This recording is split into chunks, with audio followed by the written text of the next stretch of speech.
अच्छा, अब जो ये सोडियम आयंस इनएक्टिव हैं और जो ये सोडियम आयंस क्लोज हैं, ये क्यों हो रहे हैं? Let's understand that now. मैं ये सब इरेज कर रही हूँ।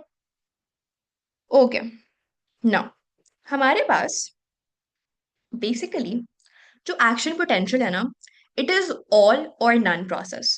ऑल और नन प्रोसेस का क्या मतलब है? या तो ये होगा या ये नहीं होगा।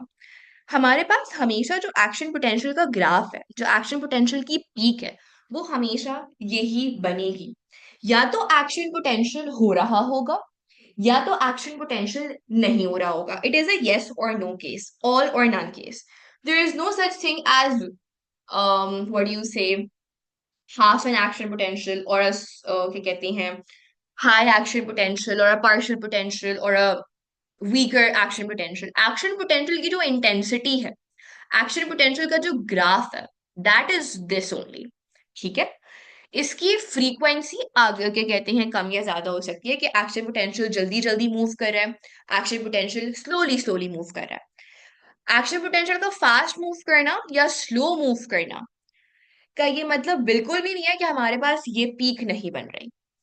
एक्शन पोटेंशियल का फास्ट या स्लो मूव करना depends on the speed of conduction, how fast this action potential is moving from one point in the neuron to the next point in the neuron. अभी हम conduction देखेंगे। However action potential अगर हो रहा है तो या तो ये ऐसे ही होगा या ये बिल्कुल भी नहीं होगा। ठीक है, it is an all or none phenomena. -55 reach हुआ हमारे पास मेम्ब्रेन पोटेंशियल, फॉरन से voltage gated sodium ion channels खुलेंगे, डीपोलराइजेशन की पीक आएगी, रीपोलराइजेशन का डिप आएगा, हाइपरपोलराइजेशन का डिप आएगा, and then we would go back to our RMB. Yes, I am coming to frequency. अभी हम स्टिमुलस पे आते हैं तो हम फिर फ्रीक्वेंसी की बात करते हैं। अच्छा, हमारे पास sorry there is a question, एक second. Yes yes, we are coming. अभी मैं एक्सप्लेन कर रही हूँ टाइप्स ऑफ स्टिमुलस, तो उसमें हम ये रिसेप्टर पोटेंशियल या ग्रेडेड पोटेंशियल की बात करेंगे, बिल्कुल बात करेंगे। अच्छा जी, हमारे पास टाइप्स ऑफ स्टिमुलस क्या होता है? हमारे पास तीन टाइप्स ऑफ स्टिमुलस होता है। हमारे पास एक होता है सब threshold stimulus, we have a subthreshold stimulus, we have a threshold stimulus,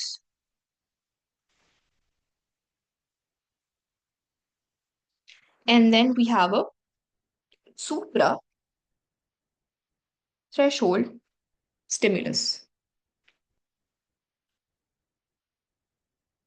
Now, हमारे पास जो सब क्या कहते हैं थ्रेशोल्ड स्टिमुलस है, it would not result in an action potential. It would not generate, it would not produce, it would not result in action potential.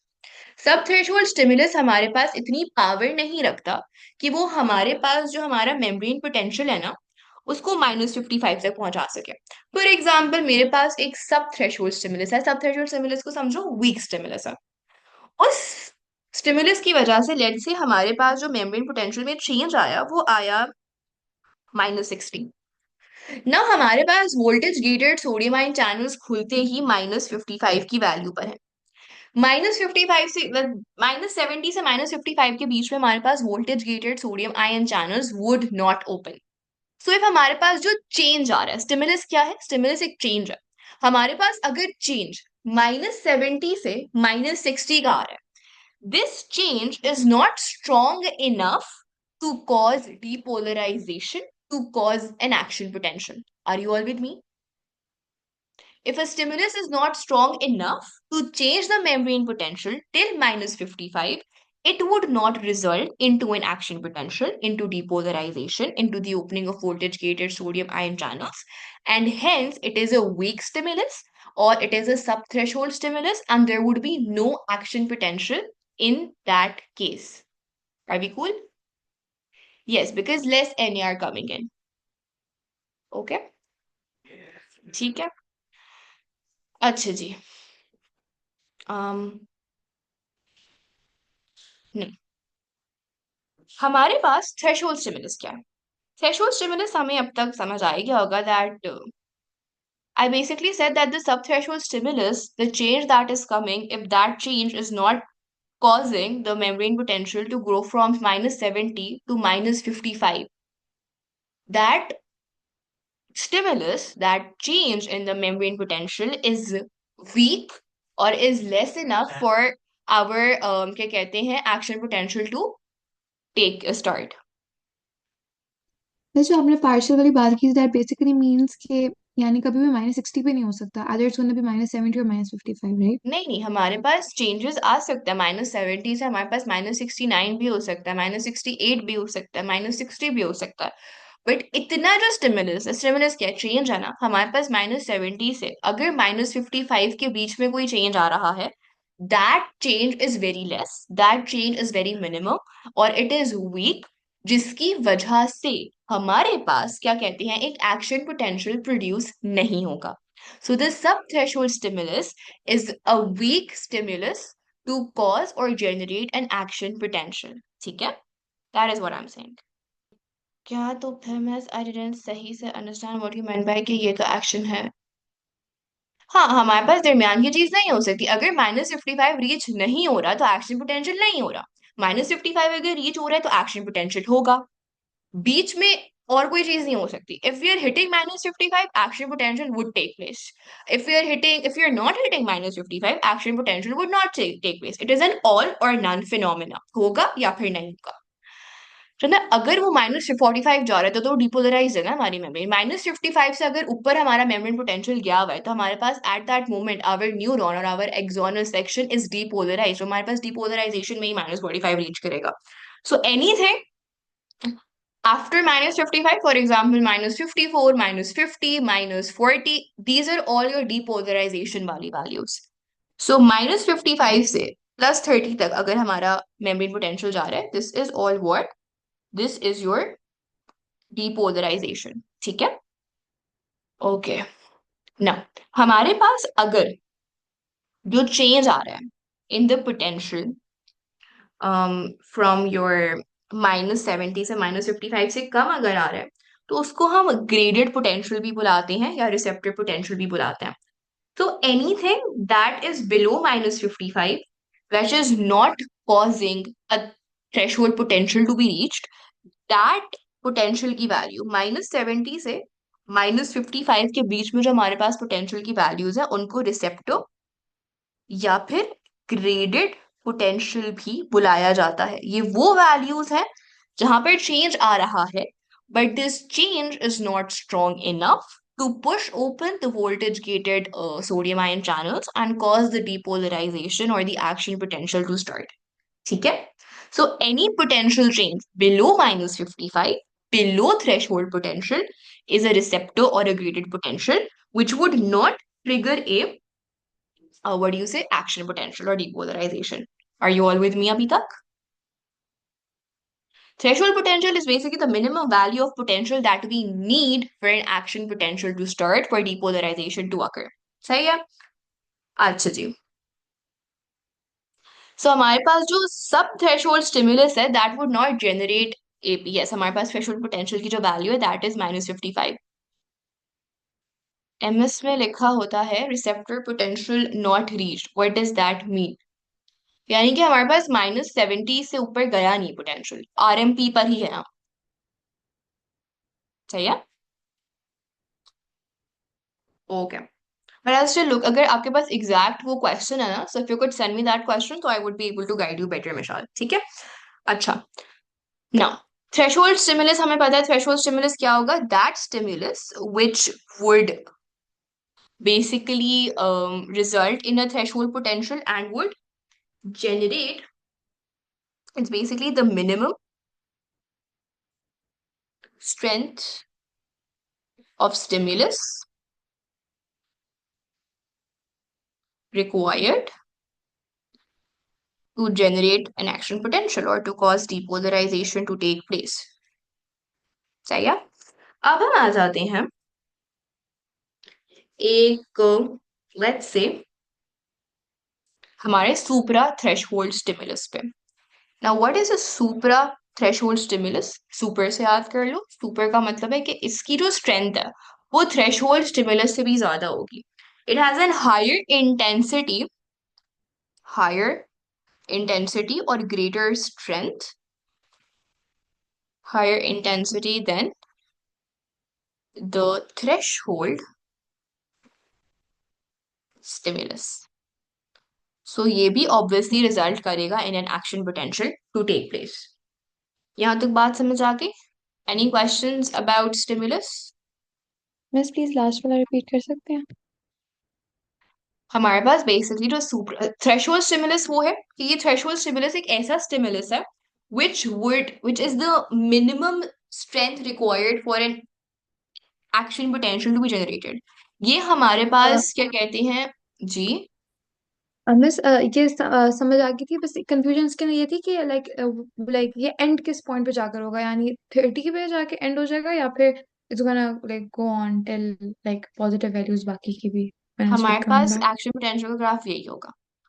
सब threshold stimulus हो, सॉरी सॉरी नॉट सब थ्रेशोल्ड स्टिमुलस, हमारे पास threshold stimulus हो या सुप्रा threshold stimulus हो, अगर action potential generate हो रहा है तो वैल्यूज जो हैं, पीक्स जो हैं वो सेम रहेंगी। -70 से स्टार्ट होगा बिकॉज आरएमपी पे हमारी वैल्यू मेंटेन होती है, आरएमपी पे ही कोई स्टिमुलस आएगा which would cause a change. तो हमारे पास जो पीक है, जो ग्राफ है वो सेम रहेगा, the graph would not change. Frequency change होगी, उस पे हम आते हैं, ठीक है। Does it have any effect on the action potential? No, it has no effect on the graph of the action potential in a way कि हमारे पास +30 तक ही हमारा मैक्सिमम पॉइंट होगा। जो हमारे पास क्या कहते हैं मैक्सिमम वैल्यू है और मिनिमम वैल्यू है और जो आरएमपी की वैल्यू है वो सेम ही रहेगी। So the values of action potential का ग्राफ वुड नॉट चेंज, ठीक है। टाइम पे अफेक्ट पड़ेगा। सब थ्रेशोल्ड स्टिमुलस में क्या कंफ्यूजन आ रही है Raima? I mean is it just any value above -55 और सब लाइक थ्रेशोल्ड तो हमारे पास मिनिमम? -55 तक तो पहुंचेगा ही ना, because sub threshold stimulus would always have a value between -70 to -56, तो सॉरी 55 सुपर तक मिस कभी पहुंचेगा ही नहीं। मिस वो सुपर कहना था, सब बोलते थे। सुपरा थ्रेशोल्ड स्टिमुलस बेसिकली ऐसा होगा जो जो चेंज लाएगा ना वो -55 से भी ऊपर का स्टेज ले आएगा। फॉर एग्जाम्पल हमारे पास इतने ज्यादा सोडियम आयंस डिफ्यूज हो रहे होंगे कि हमारे पास इंस्टेड ऑफ -55 फॉर से -50 -45 -40 का वो फौरन से चेंज ले आया। So suprathreshold stimulus has just a higher intensity than the threshold stimulus. Threshold stimulus would cause a change till -55, ठीक है। सुप्रा हैज अ हायर इंटेंसिटी, लेकिन ग्राफ हमारे पास चेंज नहीं होगा, ग्राफ यही रहेगा। हमारे पीक जो वैल्यू है वो +30 होगी, +30 से ऊपर नहीं जाएगी। Are we clear? Good. Now इनकी सिग्निफिकेंस क्या है, सुप्रा थ्रेशोल्ड की क्या सिग्निफिकेंस है और इनएक्टिव क्लोज की क्या सिग्निफिकेंस है, अब हम उस पर आते हैं। अच्छा जी। नाउ हमारे पास नो दैट्स ऑल राइट, कोई बात नहीं। आई नो एक्शन पोटेंशियल इतना डिटेल में नहीं पढ़ाया जाता, मुझे बस खपत है हर चीज डिटेल और रीजनिंग के साथ पढ़ाने की। अच्छा जी, अब हम आ जाते हैं रिफ्रैक्टरी पीरियड पर। Now what is a refractory period? Refractory period is basically the time duration during which another action potential cannot be generated due to a threshold stimulus. Time duration due to which another action potential cannot be generated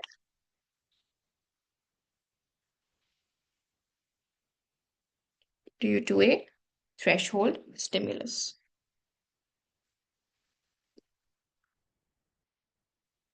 Now, हमारे पास refractory period वो time है कि हमारे देखो हमारे पास क्या होता है, हमारे पास जो एक्शन पोटेंशियल है वो एक ऑल और नन फिनोमिना है। ये पूरा ग्राफ कंप्लीट होगा, यानी कि ये जो डीपोलराइजेशन से कहानी शुरू हुई थी all the way till hyperpolarization, hyperpolarization हमारी यहाँ पर अचीव हो रही है।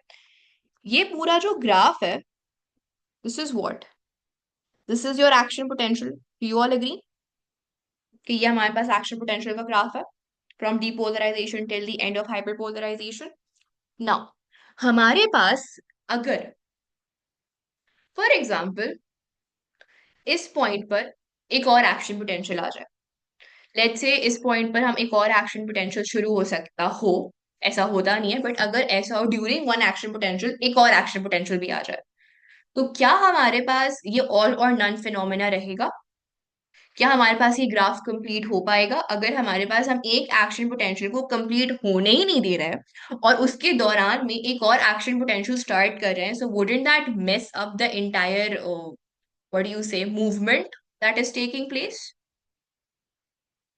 जो हमारे पास इन एंड आउट मूवमेंट है सोडियम और पोटेशियम की, वो मेसअप नहीं हो जाएगी ना अगर हमारे पास एक एक्शन पोटेंशियल के ऊपर एक और एक्शन पोटेंशियल आ जाए? बिकॉज हमारे पास जो ये पीक आ रही है वो आ ही क्यों रही है? हमारे पास एक प्रॉपर क्या कहते हैं सिस्टम है जिसमें डीपोलराइजेशन के थ्रू खाली सोडियम आयंस अंदर आ रहे हैं, रिपोलराइजेशन में खाली पोटेशियम आयंस बाहर जा रहे हैं। अगर बीच में कहीं हमारे पास एक और एक्शन पोटेंशियल आ जाए और वो कहे नहीं आप सोडियम आयंस को शुरू कर दें, फॉर एग्जाम्पल यहाँ पर हमारे पास एक एक्शन पोटेंशियल हम स्टार्ट करवा दें इस पॉइंट पर हमारे जो सोडियम आयंस के वो हैं क्या कहते हैं voltage gated sodium ion channels हैं, दे आर इनएक्टिव। उनके थ्रू हमारे पास सोडियम आयंस जो है वो नहीं आ रहे। सी, इनएक्टिव के थ्रू सोडियम आयंस नहीं आ रहे। जब एक एक्शन पोटेंशियल आता है सबसे पहले क्या चीज होती है, हमारे सोडियम आयंस के गेट्स खुल जाते हैं, सोडियम आयन चैनल्स के गेट्स खुल जाते हैं, यही होता है। Do you all agree that once an action potential starts, the gates of the sodium ion channels open, allowing the influx of sodium ions? इस पॉइंट पे जब सोडियम आयंस अंदर नहीं आ रहे, अगर यहाँ पर एक action potential hypothetically speaking generate हो सकता होता, तो मेरा ग्राफ पीक करना शुरू नहीं हो जाता क्योंकि मेरे गेट्स खुल गए हैं, क्योंकि मेरा एक्शन पोटेंशियल आ गया, तो क्या मेरा ग्राफ यूं ना जा रहा होता पॉजिटिव की तरफ instead of going down? Do you all agree? Because the okay I repeat totally, मैं यहाँ तक आप मेरे साथ थे ना कि हमारे पास अगर एक्शन पोटेंशियल आता है तो जो पहली चीज होती है वो क्या होता है? एन एक्शन पोटेंशियल मीन्स कि हमारे पास voltage gated sodium ion channels are open, this is what the action potential का फर्स्ट स्टेप इज। नाउ इस पॉइंट पर ये जो पॉइंट है रिपोलराइजेशन में क्या होता है, हमारे पास जो voltage gated sodium ion channels हैं they are inactive. That is हमारे पास क्या कहते हैं जो सोडियम आयंस हैं वो रिपोलराइजेशन में they can't enter inside. Do you agree? Because they are inactive, तो हमारे पास voltage gated sodium ion channels के थ्रू सोडियम आयंस अंदर नहीं आ रहे होते, हमारे पास पॉजिटिव चार्ज अंदर नहीं आ रहा होता। That is what is happening. अगर हमारे पास रिपोलराइजेशन के दौरान एक एक्शन पोटेंशियल आ जाए, एक थ्रेशोल्ड स्टिमुलस आ जाए और वो कहे कि नहीं भाई गेट्स खोलो सोडियम आयन के, और अगर गेट्स लेट से खुल जाए एक एक्शन पोटेंशियल के ऊपर एक और एक्शन पोटेंशियल आ जाए, तो instead of my graph going downwards wouldn't it start to peak like this? Because मेरे एक्शन पोटेंशियल आ गया और उसने गेट्स खोल दिया और सोडियम आयन अब अंदर आ रहे हैं।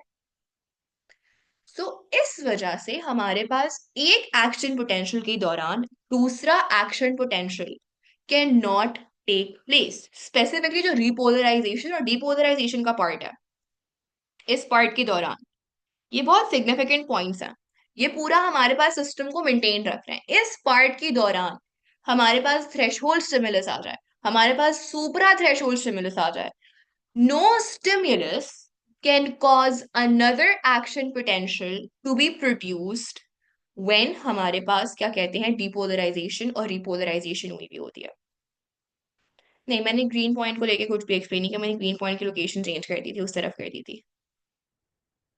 नो, हमारे पास डिपोलराइजेशन और रिपोलराइजेशन इनके दौरान एक नया action potential can not be generated.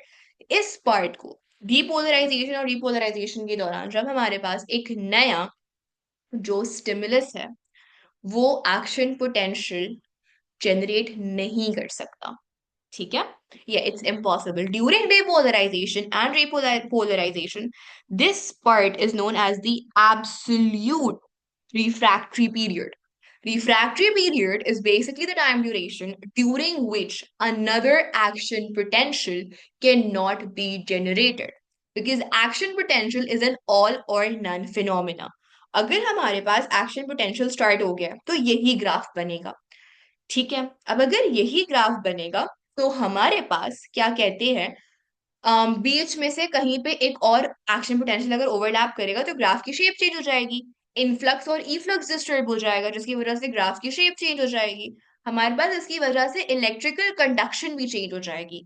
ठीक है, तो हमारे पास ड्यूरिंग डीपोलराइजेशन एंड रीपोलराइजेशन जब एक एक्शन पोटेंशियल चल रहा है, तो हमारे पास एक नया action potential can not be produced. Absolute refractory period is basically the depolarisation and the repolarisation वाला टाइम. यहाँ पर आप थ्रेशोल्ड स्टिमुलस ले आओ, आप सुपरा थ्रेशोल्ड स्टिमुलस ले आओ. During depolarisation and repolarisation, no intensity of stimulus can trigger a new action potential. ठीक है? Any questions so far? अब हम आते हैं हाइपरपोलराइजेशन. हाइपरपोलराइजेशन में हमारे पास इस टाइम को, ये जो हमारे पास ये वाला टाइम है हाइपरपोलराइजेशन वाला, इसमें क्या होता है कि हमारे पास this is known as the relative refractory period. ठीक है? अच्छा, why is this a relative refractory period? This is a relative refractory period because हमारे पास यहाँ पर इस पॉइंट पे अगर एक सुपरा थ्रेशोल्ड स्टिमुलस आ जाए, अ सुपरा थ्रेशोल्ड स्टिमुलस आ जाए, only then during the hyperpolarization stage can a new action potential take place. I'm giving you guys a minute. I want you guys to think why हमारे पास during hyperpolarization अगर एक supra threshold stimulus आ रहा है तो एक action potential produce हो जाता है. Take a minute or two and think about it. मैं तब तक अपने लिए पानी लेकर आ रही हूँ. Just a minute. Sure, I can go up a bit. यहाँ पे. अच्छा जी, let me see what you guys have answered. अच्छा, ठीक है. ये क्या आया है? Cause the sodium water heater is not closed but inactive. ये हमारे पास जो आपने एक्सप्लेनेशन दिया है उसकी क्या कहते हैं मिसाल, वो वाली, this is the answer for absolute refractory period में क्यों एक्शन पोटेंशियल नहीं आ सकता. सो एब्सोल्यूट रिफ्रैक्टरी पीरियड की ये रीजनिंग बिल्कुल सही है. नाउ एब्सोल्यूट रिफ्रैक्टरी पीरियड में हमारे जो सोडियम आयंस होते हैं, sorry voltage gated sodium ion channels होते हैं, देयर इनएक्टिव. इनएक्टिव का क्या मतलब है? इनएक्टिव से आप समझो कि इनएक्टिव है, इनएक्टिव में हमारे पास वो कुछ काम नहीं करे, ना वो खुल सकता है ना वो बंद हो सकता है. Inactive is like a dormant state. Inactive में the sodium ions voltage gated channel would neither close, would neither open. हमारे पास एक एक्शन पोटेंशियल प्रोड्यूस होने के लिए voltage gated sodium ion channels का ओपन होना और डिपोलराइजेशन होना जरूरी है. Do you all agree? Voltage gated sodium ion channels खुलते हैं तभी हमारे पास क्या कहते हैं एक्शन पोटेंशियल प्रोड्यूस होता है. यही होता है. Do you all agree? Now during the repolarisation stage हमारे पास इस पूरे ग्राफ में the voltage gated sodium ion channels are inactive. They are inactive. They can't open. They cannot open. And if they cannot open, if the sodium ions cannot enter inside during repolarization stage, क्या हमारे पास action potential produce होगा if the sodium ion channels aren't opening, they're not opening their gates? Can there be any action potential during the repolarization wala part? Yeah, because no depolarization can occur if the sodium ion channels are closed, right? Now, hyperpolarisation के time पे, hyperpolarisation कहाँ पे हो रही है? यहाँ पर हो रही है हमारी हाइपरपोलराइजेशन. हाइपरपोलराइजेशन के टाइम पे the voltage gated sodium ion channels are closed. यहाँ पे वो क्लोज हो जाता है. अगर एक चीज क्लोज है हम उसको ओपन करवा सकते हैं.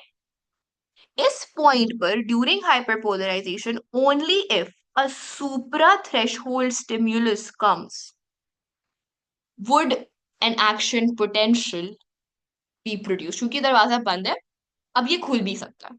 लेकिन हाइपरपोलराइजेशन के दौरान खाली एक supra threshold stimulus can push open the voltage gated sodium ion channels और इस पॉइंट पर एक एक्शन पोटेंशियल का ग्राफ या एक एक्शन पोटेंशियल वो ट्रिगर करवा सकता है.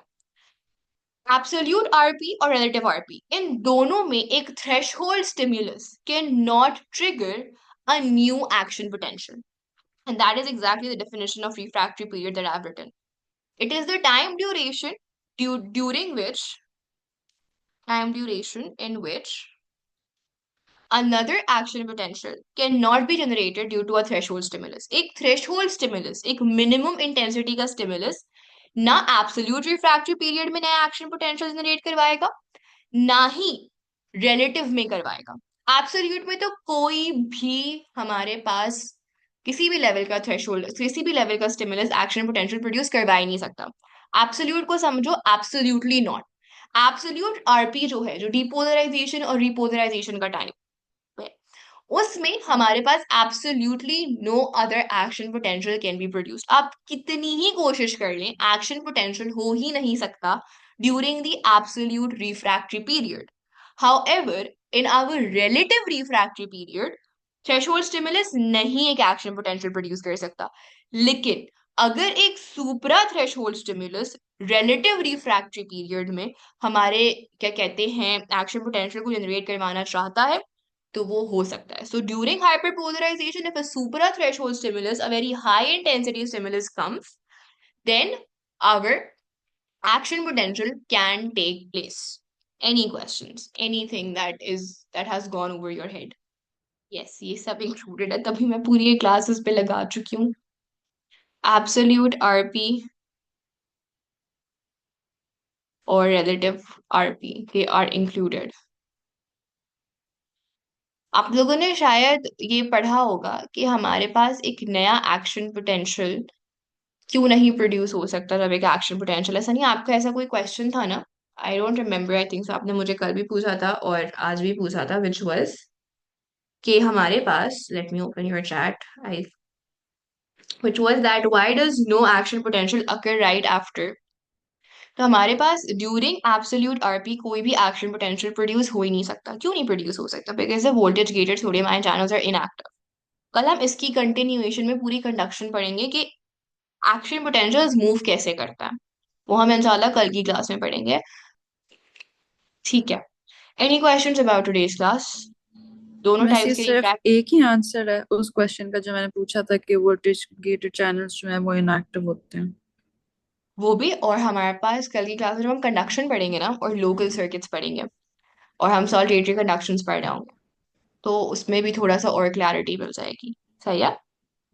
Okay. Because the refractory period, basically the refractory period is responsible for maintaining a unidirectional movement।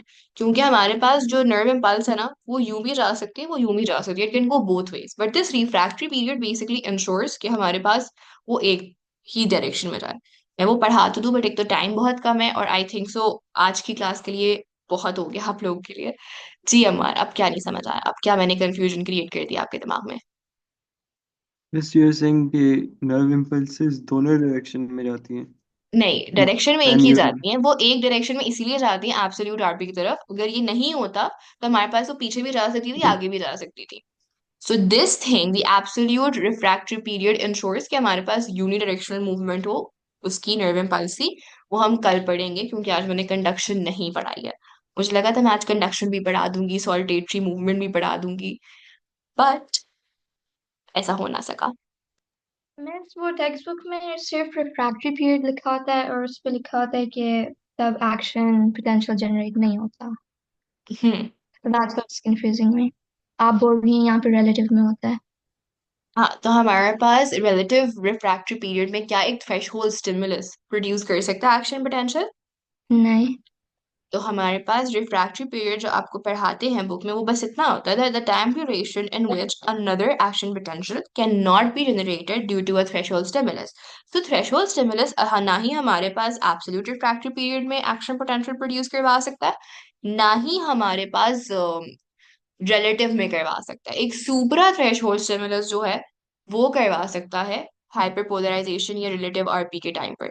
Threshold stimulus दोनों पार्ट्स में नहीं करा सकता। थ्रेशोल्ड स्टिमुलस में इतनी पोटेंसी नहीं होती, इतना पावर ही नहीं होती कि वो हमारे पास क्या कहती हैं ड्यूरिंग वन एक्शन पोटेंशियल एक और एक्शन पोटेंशियल प्रोड्यूस करवा सके। ठीक है? ओके मिस, तो बुक में वो सुपरा के बारे में नहीं बोल रहे यस, बुक में वो सुपरा की बात नहीं कर रहे होते। होते। Okay okay, thank you miss. Supra can fit only in the relative refractory period। absolute refractory period को याद कर लो, absolutely not। उसमें कुछ भी आप ले आओ, कितना ही कोशिश कर लो, एक्शन पोटेंशियल प्रोड्यूस नहीं हो सकता। ठीक है, सो absolute refractive period absolutely not. Okay, ठीक है जी।